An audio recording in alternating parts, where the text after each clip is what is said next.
You guys like? I took all of it off. Like, butt crack shy at 2.5 years. Butt crack shy at 2.5 years. I proved what I needed to prove. I think it's time for a rebirth. Anyways, let's let people get in here, and then we will start our thingy thing. Start our thingy thing. Hold on, let me pull this down. Does that give me more light? Even though I can't really see it, it gives me, yeah. So, woohoo!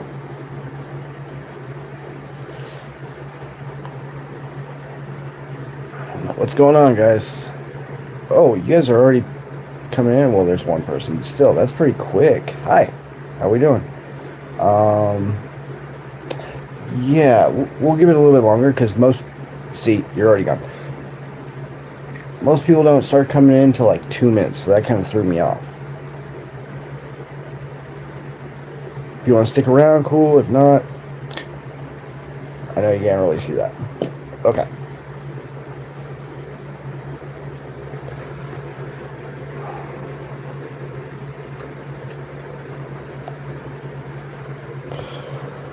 Oh, today was a long day. Oh, 8 o'clock. Look at that.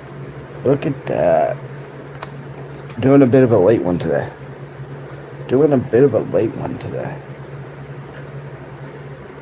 So let's just wait for everybody to get in here and then we get started.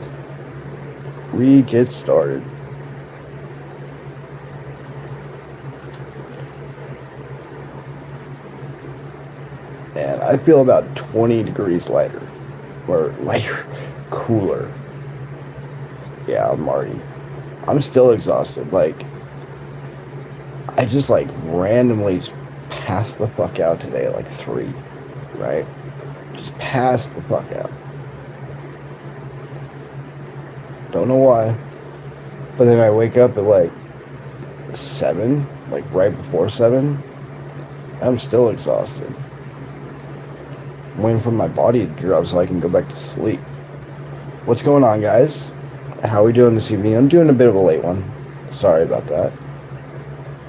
If you are some of my regulars. So let's get into some trouble tonight, guys. Because my second favorite band released new music for the first time in like a year and a half. So yeah, we're gonna get in trouble tonight. We're gonna listen to some new Breaking Benjamin. What is the qualification for being like one of my favorite bands? I don't know. The ability to drop music exactly when I need it, that like correlates to my life perfectly, and they're my second favorite. Technically, my first favorite is still, it's a combination because they're both Corey Taylor fronted bands. It's Slipknot and it's Stone Sour. What's going on, guys? Welcome in. But every time these bands drop music, like, it correlates to what I'm going through in my life right then and there, like boom, boom, boom, and it's always been this way. So it's kind of hard to get away from bands like that. But yeah, we're gonna listen to new music here. You guys ready? I hope you guys like loud, aggressive music. If you haven't heard it yet, the title is called Something Wicked. And the title is like the title of this live stream. Dustin, you are still waking up. Get it the fuck together. Hi. You guys like it? I'm like 20 degrees cooler. Get it the fuck together. So, new music. Breaking Benjamin. Hopefully they don't kick me off YouTube. This is for review purposes only. Don't strike my damn channel. Assholes. So let's do it. Hold on. Enjoy.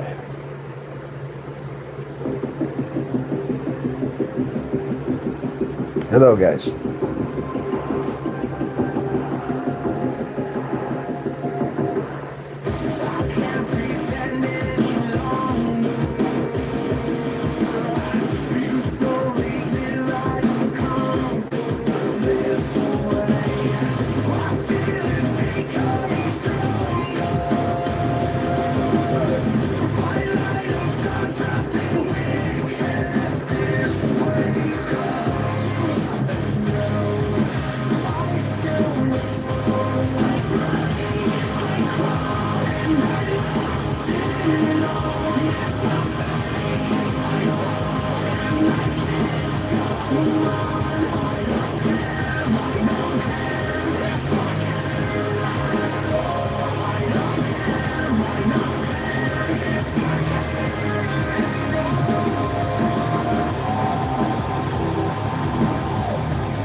I love that part.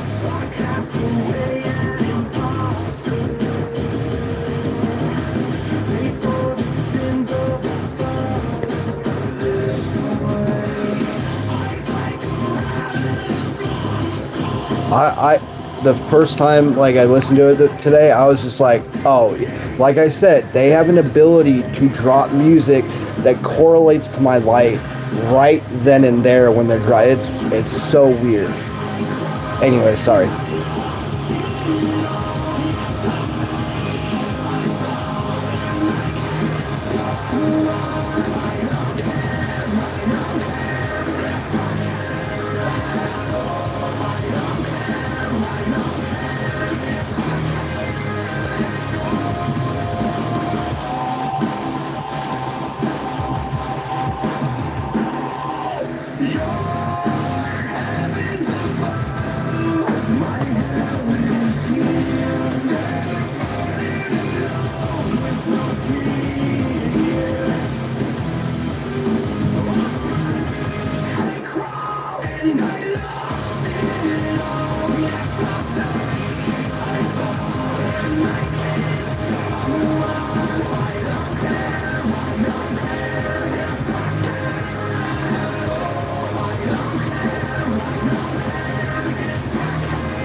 I don't know if you could hear it, but that kid's voice that they use for that part is creepy as fuck.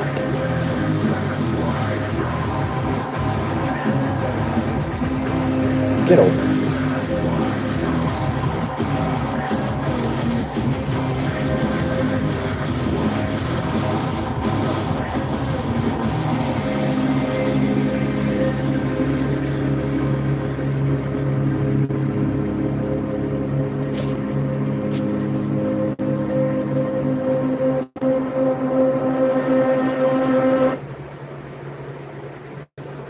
All right.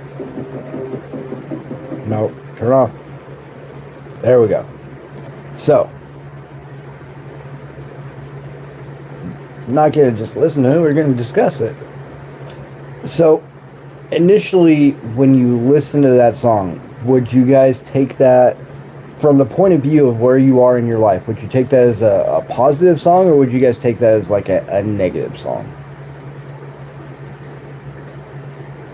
Because, it's all about points of view, right? It's all about seasons of your life and how you change and how you evolve. And also how you don't. Because a lot can be said for you living life and making mistakes and not learning from it. Like, it's one thing to look at your life and look back and recognize the stuff that you've been through. I mean, anybody can play the victim. But, like, can you look back honestly and notice all the times where something might have gone wrong? And maybe it was your fault, maybe it wasn't. Just different things like that. And then it's very weird. I mean, their first single was, what, a year and a half ago? And the album was supposed to come out right after that, but they got delayed on writing and stuff like that. Ben's health, all that good stuff. But yeah, it's just funny that like Awaken pretty much came out like, again, like right when I needed to. It was like that oh my god realization that we all go through. You know how people say you either have a midlife crisis, get rid of your entire family, buy a Ferrari and get a younger wife and whatnot. But I mean, a lot of people don't talk about the juxtaposition of that, right? They don't talk about the midlife crisis that someone might go through like 5 or 10 years before they ever hit midlife because of whatever situations in their lives. Like like the song says, like I begged, I crawled, and I lost it all. You know, it's there's something to be said for living life the first time around upon reflection, you know, and regardless of anything anybody might say, right? Like people getting butthurt by your decisions and it might hurt them, or like, did you genuinely hurt that person? You know, I can at least say when I did it the first time around, like I wasn't I wasn't a perfect partner. I wasn't a perfect boyfriend. I wasn't a perfect husband, but I got it right. When you look back, it like to know me and to look back on it, like I got it right for the most part. Like everybody screws up, everybody gets caught up in the moment. We make mistakes, we get scared of those mistakes, we try to cover them up. Like everybody does that, but in the grand scheme of things, like I did it right. So what happens when you hit midlife crisis and you look back and instead of playing the victim, you truly analyze your life trying to figure out where it went wrong, and you realize like I was a shit, I was an asshole, like I made things harder than they had to be, but I did it right for the most part. So when you hit midlife, like where do you go with that? Like usually it's when you fuck up that you want to go out and get the new wife and get the Ferrari. It's like what happens to those people that get to that stage and are like, no, I did it right. I unadulteratedly, like audaciously did it right. Dude,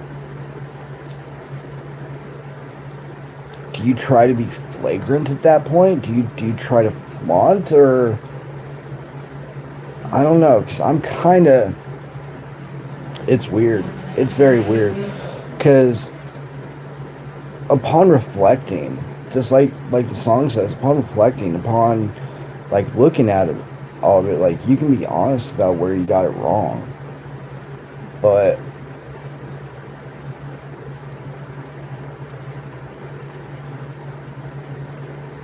like at some point when you hit your second stride, right? Whatever you want to call it, and you do your reflection and you come to your answer, whatever that answer might be, right? Whatever that answer might be.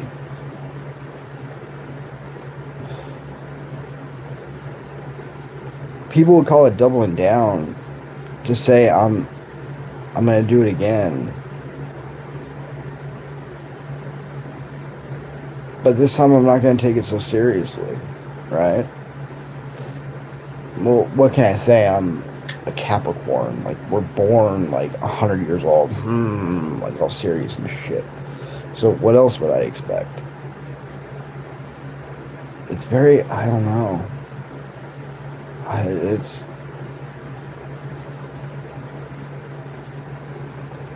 I guess it's like some St. Elmo's Fire says, like kill the boy, but you won't kill the man, right? It's very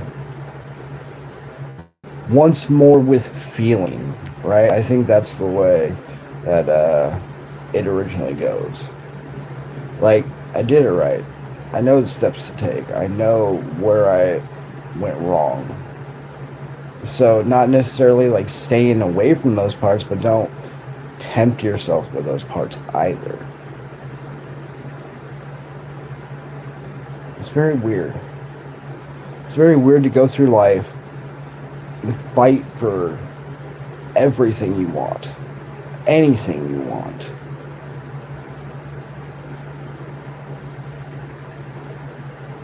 But at the same time, it can be taken away all the same.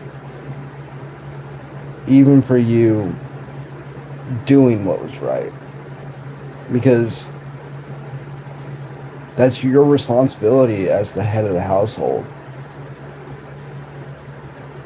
to do the right thing, even if somebody else doesn't realize it. Because a lot of people are only thinking about what's 3 inches in front of their face. They're thinking about the here and now. They're thinking about tomorrow at most.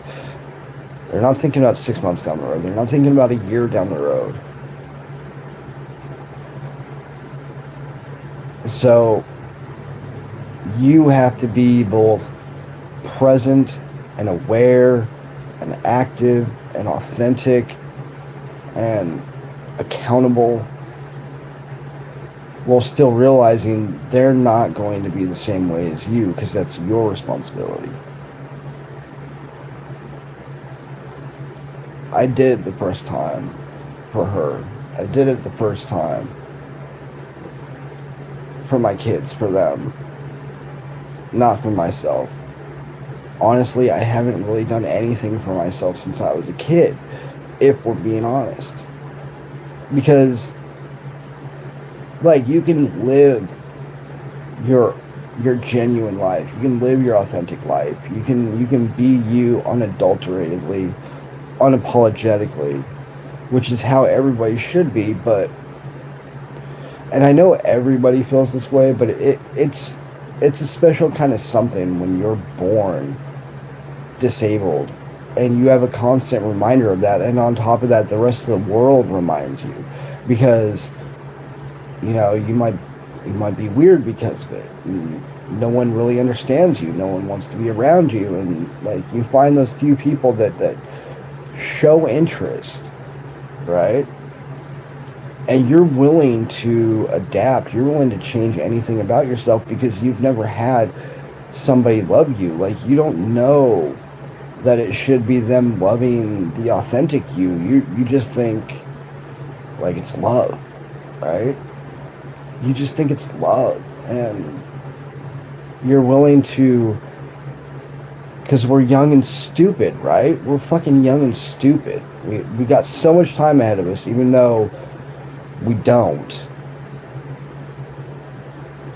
And it's just, you're willing to do whatever it takes to make that person love you. And that's, you're too young. You're looking at life through a keyhole instead of realizing there's a big ass window right above it to where you can see a lot clearer. Like, you're willing to do it because you've never had that before. So you want to hold on to that however you can. I know, being disabled, I know that, you know, the way that's made my life, the way I have to live, it's difficult on a lot of normal people because they'll never understand. They'll never understand that point of view. It's just, it really is true. If somebody's never gone through it, they're not going to empathize with you. They're not, because they don't understand. They can't empathize with something they don't understand. And it's hard. It's hard for you to be the strong one constantly. So really, like, instead of a midlife crisis, it's clarity.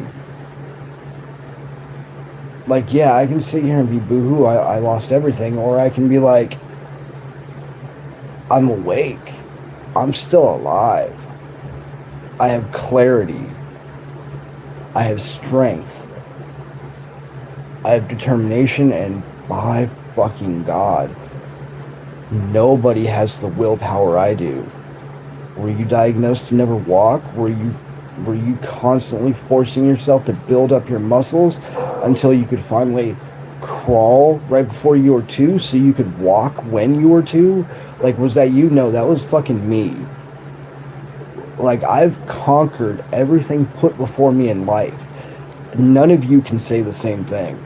Not on the same level. Not with the same skill. Not with the same blunt force. Just everything. That is my superpower. You shall not pass. And when I put my mind to something, I fucking get it. And I don't give a fuck what any of you think, because I went through that hell. I continue to go through that hell. So God damn it, whether it's that or anything else.